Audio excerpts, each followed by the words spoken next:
పోళ్లే పాపం పిల్లలు అడిగారు కదా అని చెప్పేసి వాళ్ళు అడిగినవన్నీ మనం చేసి పెడుతూ ఉంటే వాళ్ళకు లోకు అనమాట. మా చిన్నప్పుడు మా అమ్మ మేము అడిగిన వెంటనే ఏది చేసేది కాదు, అడగ్గా ఎప్పుడుకో చేసేదనమాట. అప్పుడు మాకు అమృతంలాగా ఉండేది ఏ వంటైనా సరే. మా పిల్లలు ఇంట్లో టీవీలో దోశ వస్తుందండి, అమ్మ నాకు ట్రయాంగిల్ దోశ కావాలి, అలా ట్రై చేసి ఇవ్వని చెప్తే ఎంత ఎట్టకారంగా నీకు ఏవి చేత కాదు, నీకు రాదు, మా అమ్మ మైండ్ లేదని చెప్పేసి ఎంత ఇదిగా మాట్లాడుతున్నారు మీరు. అమ్మ నీకు బుర్ర లేదు, మేము అడిగింది ఒకటి నువ్వు చేసింది ఒకటి అమ్మ అని మా అబ్బాయి మూతి వంకలు తిప్పుకుంటూ చెప్తున్నాడు అనమాట. ఒకసారి వినండి. ఎలాంటి దోశ కావాలి నీకు?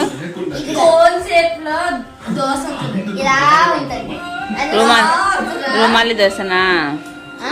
వీళ్ళు అడిగినవన్నీ కోరికలన్నీ తీర్చాలి, వీళ్ళు అడిగినవన్నీ వెయ్యాలి సేపులో అంటే నేను హోటల్లో పని నేర్చుకోవాలండి. ఎక్కడికొకచోట జాయిన్ అయ్యి అప్పుడు వీళ్ళకి చేసి పెడతాను.